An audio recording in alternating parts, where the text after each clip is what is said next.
तो नमस्कार दोस्तों, स्वागत है आपका हमारे YouTube चैनल पॉलिटेक्निक मंत्रा में। आज मैं आपको सरल आवर्त गति, फिजिक्स का बहुत इंपॉर्टेंट चैप्टर है सरल आवर्त गति, मैं आपको ये पढ़ाऊंगा आज। इसमें सबसे पहले हमें ये समझना है सरल आवर्त गति होती क्या है। तो सरल आवर्त गति जैसे एक एग्जांपल ले लेते हैं, जैसे मान लीजिए कोई पिंड है इस तरह से, तो हमें ये समझना है कि जो इस पिंड का जो पथ होगा, ये पथ हमारा होगा, ये हमारा नहीं चेंज होता है। इस पथ के हमारा ये माध्य स्थिति होती है, माध्य स्थिति से दोनों ओर की जो गति होती है वो हमारी सरल आवर्त गति होती है। हमारे कोई भी पिंड है अगर उसकी माध्य स्थिति से दोनों ओर की गति सरल आवर्त गति कहलाती है।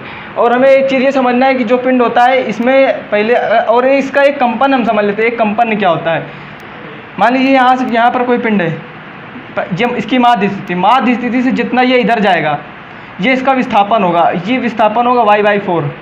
उसके बाद फिर ये वापस आएगा, फिर ये y/4 हो जाएगा, प्लस हो जाएगा। उसके बाद ये इधर जाएगा, ये भी y/4 होगा। उसके बाद ये फिर यहाँ पर वापस आ जाएगा, तो ये फिर से y/4 हो जाएगा।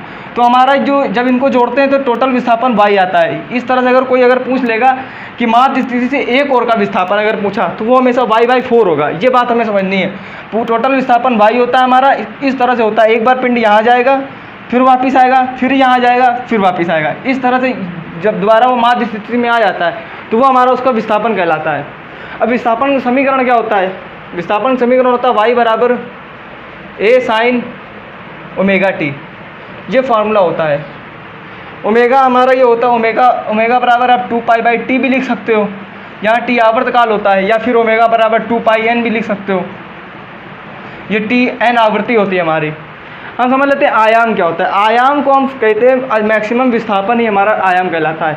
अगर हमारा जो भी विस्थापन है अगर वो मैक्सिमम है तो मैक्सिमम विस्थापन ही हमारा आयाम कहलाता है। अब आवर्तकाल क्या होता है? आवर्तकाल हम लोगों ने पढ़ रखा है पहले से ही। आवर्तकाल उसे कहते हैं, मान लीजिए कोई भी पिंड है जितने समय में अपना एक कंपन पूरा कर लेता है। कंपन मैंने अभी आपको बताया, कंपन क्या होता है? ये जाना फिर वापस आ जाना, ये हमारा एक कंपन कहलाता है। ये अपनी माध्य स्थिति से जाना, फिर यहाँ आना, फिर जाना, फिर वापस, ये टोटल जो दूरी तय करेगा ये हमारा एक कंपन होता है। तो जितने समय में एक कंपन पूरा कर लेता है उसी को हम लोग आवर्तकाल कहते हैं। और आवृत्ति जस्ट इसका उल्टा ही होता है। यहाँ पर ये जो आवर्तकाल है इसी का यहाँ पर प्रयोग किया गया। जो आवृत्ति होती है, आवृत्ति हमारी बिल्कुल सिंपल, आवृत्ति में 1 सेकंड में जितने कंपन पूरे करता है उसी को आवृत्ति कहते हैं। और ये दोनों एक दूसरे के उल्टा होता है, t बराबर 1/n होता है। ये हमें समझ लेना है। आवृत्ति हमारा हो गया 1 सेकंड में जितना कंपन पूरा करेगी वो हमारी आवृत्ति है। आवर्तकाल क्या है? आवर्तकाल में जितने समय में एक कंपन पूरा करता है वो हमारा आवर्तकाल है। तो केवल इतना ये समझना था। इसके अलावा कुछ फार्मूले हैं वो बता देते हैं, तो आप वो देख लीजिए। तो मैंने अभी आपको कुछ बेसिक चीज़ें बताएं, इसके अलावा आप फार्मूले देख लीजिए। इसमें देखिए सबसे पहला एक आता है सरल आवर्त गति करते हुए कण का वेग अगर आएगा तो हमें इसका वेलोसिटी अगर निकालनी वेग, तो वेग अगर पूछा इसमें तो हमें सबसे पहले अंडर रूट में a² माइनस इसमें y², तो ये हमारा इसका वेग का फार्मूला है। इस तरह से इसका अगर वेलोसिटी पूछेगा तो इस तरह से हम लोग वेग निकालेंगे। ए हमारा क्या होता है? ए हमारा जो कण का आयाम होता है, मैंने आपको बताया आयाम क्या होता है। आयाम हमारा मैक्सिमम विस्थापन होता है और ये केवल विस्थापन है। इसको अंडर रूट में a² माइनस y² करके ये हम इसका वेग निकाल सकते हैं। त्वरण आया, त्वरण हमारा इसमें कोणीय त्वरण कार्य करता है। अगर त्वरण का पूछा गया तो हमारा माइनस का ω² y हो जाएगा। ओमेगा क्या होता है? ओमेगा मैंने आपको बताया जो ओमेगा होता है ये होता है कोणीय वेग। कोणीय वेग, देखिए अगर रेखीय वेग होता है तो ये कोणीय वेग का फार्मूला होता है v बराबर r ओमेगा। इस तरह से हम निकाल सकते हैं। अगर सरलावर्त गति करते हुए कण का आवर्तकाल पूछेगा यहाँ पे, ये आवर्तकाल के लिए, तो आवर्तकाल का फार्मूला हम लोगों ने पढ़ रखा है पहले से ही।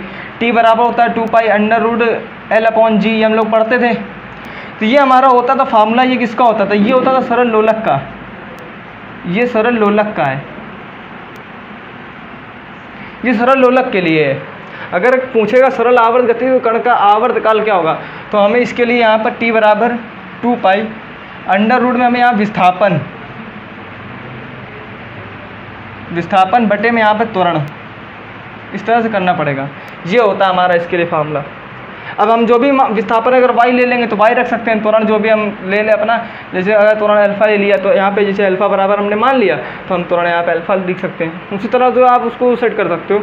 ये हमारा इस ऊर्जा अगर आ गई सरल आवर्त गति करते हुए कण की जो ऊर्जा होती है वो क्या होती है। अगर गतिज ऊर्जा पूछा उसने, तो अगर गतिज ऊर्जा के पूछ लिया उसने, एम ओमेगा स्क्वायर ब्रैकेट में ए स्क्वायर माइनस वाई स्क्वायर, ये इसका फार्मूला होता है 1/2 एम ओमेगा स्क्वायर ब्रैकेट में ए स्क्वायर माइनस वाई स्क्वायर। अगर स्थितिज ऊर्जा आई, जो हमारी पोटेंशियल एनर्जी आई अगर P, तो 1/2 M omega square Y square, ये हो जाएगा इसका फार्मूला। इसमें हमारा वाई स्क्वायर होगा, इसमें ए स्क्वायर माइनस वाई स्क्वायर होगा। अब देखिए कुल ऊर्जा हम लोग जानते हैं, कुल ऊर्जा अगर पूछेगा तो E बराबर होता है P प्लस ई। इनको जब हम जोड़ेंगे, जब इन P प्लस के जब इन दोनों को हम जोड़ देंगे तो आप ये समझ लीजिए 1/2 M omega square A square minus Y square है, ये माइनस का है। जब इसका गुणा यहाँ करेंगे तो ये 1/2 M omega square A square होगा, और 1/2 एम ओमेगा स्क्वायर माइनस का, ये माइनस आ जाएगा यहाँ पे, माइनस का हो जाएगा 1/2 M omega square Y square. जब इन दोनों को जोड़ेंगे तो ये हमारा ये वाला पार्ट कट जाएगा। आप यहाँ पे हम दिखा सकते हैं 1/2 M omega square A square minus 1/2 M omega square A square. जब इन दोनों को जोड़ेंगे तो ये वाला पोर्शन ऑटोमेटिक कट जाएगा, ये वाला, बस ये दोनों पोर्शन कट जाएंगे तो हमारा केवल ये वाला बचेगा। तो जो टोटल एनर्जी होती है वो हमारी 1/2 M omega square A square होती है, ये हमें याद रखना है। हम लोग अक्सर कंफ्यूज जाते हैं कि गतिज ऊर्जा को ये लिख देते हैं और कुल ऊर्जा को ये लिख देते हैं। कुल ऊर्जा हमारी ये होती है 1/2 M omega square A square. ए हमारा आयाम होता है, इस तरह से ये होता है। अभी मैं आपको न्यूमेरिकल बता दे रहा हूँ कुछ, तो जिससे फार्मूले क्लियर हो जाएंगे और आपको पता चल जाए किस तरह इनको यूज़ करना है। तो देखिए अभी मैंने आपको कुछ फार्मूले बता दिए जिससे आपको फार्मूले क्लियर हो गए होंगे, लेकिन उन फार्मूलों को किस तरह यूज़ करना, उसके अलावा कुछ एडिशनल चीज़ें मैं आपको इन क्वेश्चन में बताऊँगा। जैसे पहला क्वेश्चन लिखा है, किसी स्रोत से उत्सर्जित तरंगों की तरंग दैर्ध्य 0.2 मीटर है। ये हमारी तरंग दैर्ध्य मीटर में दी हुई है, ये आप पहले देख लीजिए। अगर तरंग दैर्ध्य एंगस्ट्रॉम में दी गई होती तो हम उसे मीटर में बदलना पड़ता, लेकिन अगर हमें तरंग दैर्ध्य मीटर में दे दी तो कोई बात नहीं। आवृत्ति हमें दी हुई है 500 हर्ट्ज, ठीक है। उस तरंग को 300 मीटर चलने में कितना समय लगेगा, तो हमें ये समय निकालना है, टी निकालना है। तो देखिए टी अगर निकालना है, टी हम ऐसे फाइंड नहीं कर सकते। पहले हमें ये देखना है तरंग दैर्ध्य जो लैम्डा दिया है 0.2 मीटर, तरंग दैर्ध्य हमें 0.2 मीटर दिया है, आवृत्ति n 500 हर्ट्ज। तो इससे हमारा एक फार्मूला याद आता है, एक फार्मूला है v बराबर n लैम्डा। ये फार्मूला आपने पढ़ रखा है, v बराबर n लैम्डा। n क्या है हमारा 500 गुणे लैम्डा। इसको जब हम हल करेंगे तो 5 दूनी 10, दशमलव से 1 चला जाएगा, तो ये हमारा वेलोसिटी यहाँ से निकल आएगी 100 मीटर पर सेकंड। ये हमारा ये वेग निकल आएगा यहाँ से। और हमें ये पूछ रहा है कि 300 मीटर चलने में कितना समय लगेगा। तो पहले से हम लोग जानते हैं समय बराबर दूरी बटे 4 होता है। तो हमें कितने मीटर चलना है, 300 मीटर। तो 300 बटे में वेलोसिटी हमें दी हुई है, जब इसे काटोगे तो आपका 3 सेकेंड, ये आंसर आ जाएगा हमारा टी। इस तरह से हम लोग ये क्वेश्चन हल कर सकते हैं। हमें केवल फार्मूला, ये वाला फार्मूला याद रखना था। ये फार्मूला बहुत इंपॉर्टेंट है, ये फार्मूला आप याद रखिए, इससे क्वेश्चन हो जाएगा आसानी से। अगला क्वेश्चन ये है, किसी स्थान पर सरल लोलक की लंबाई दी हुई है 1 मीटर, लंबाई हमें 1 मीटर दे दी गई। चलिए, दोलन का आवर्तकाल टी कितना, 2 सेकंड दिया है। तो उस स्थान पे जी का मान पूछ रहा है। देखिए अब जी का मान है, हमने ये फार्मूला तो पढ़ रखा है, टी बराबर 2 पाई √L/g। अब यहाँ पर अगर आप L का मान 1 रखोगे, टी बराबर 2 रखोगे तो 2 से 2 कट जाएगा, ये बचेगा केवल। इस पर आप अंडर रूट लगाओगे तो जी का मान जो निकल के आएगा वो 9.8 ही आएगा मीटर प्रति सेकंड स्क्वायर।